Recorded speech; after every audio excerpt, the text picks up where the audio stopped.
The silence of a frozen Colorado morning in 1996 was not merely a lack of sound. It was a heavy, suffocating blanket that hid a nightmare within the walls of a polished, high-society mansion.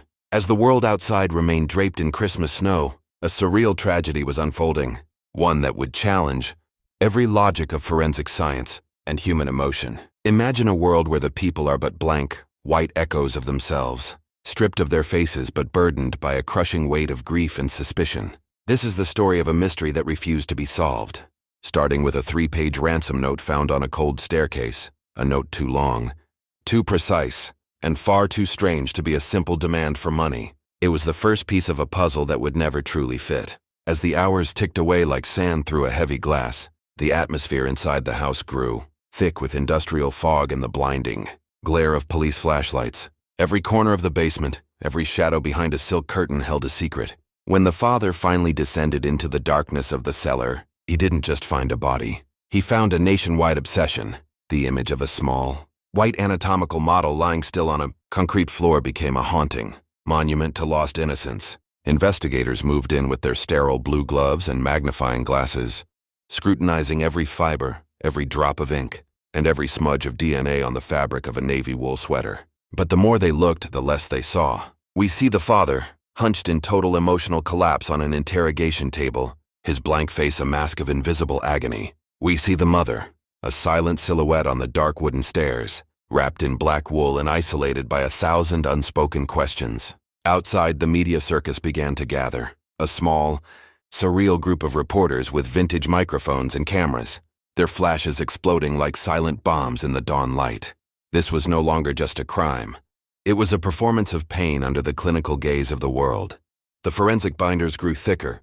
The DNA sequences flickered on old computer screens, and yet, the truth remained a phantom behind a semi-transparent curtain. A mystery born in the cold, destined to remain frozen in time forever. Thank you for watching this cinematic journey. If you are captivated by these deep, surreal mysteries, please support our work. Subscribe to the channel, hit the notification bell, and leave a like to help us bring more stories to life. Share your theories in the comments. Who was the phantom in the basement? Stay tuned for the next chapter. The journey into the heart of the mystery is a slow descent. The closer I get to the truth, the more I feel my own features fading away, dissolving into the atmosphere of this nameless city. Perhaps the crime isn't out there in the shadows. Perhaps it's in the very way we perceive the world. These streets, they never truly sleep.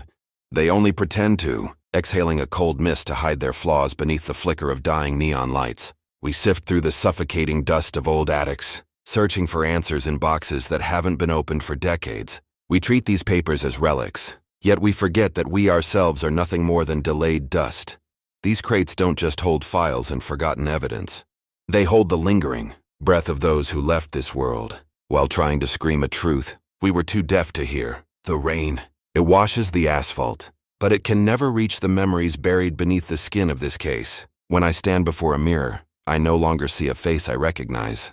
I see a white void, a blank canvas. I am the page that no one has dared to write on yet. I find myself wondering in the silence. Am I the hunter stalking the crime?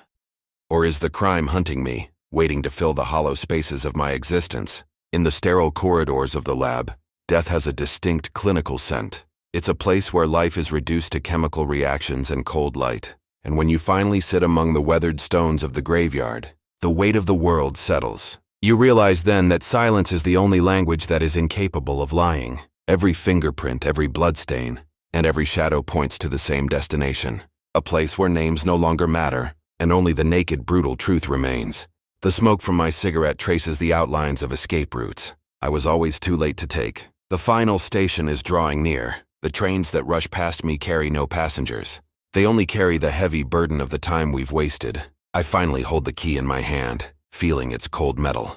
But did I ever truly want to open that final door? In the end, we learn that light doesn't always reveal the path. Sometimes the light is so bright that it erases everything in its wake. I am no longer an inspector. I am no longer a man or a shadow. I am becoming the light itself. The truth isn't the end of the thread. The truth is the act of vanishing into the pure, blinding white, where there is no sound, no shadow, and finally,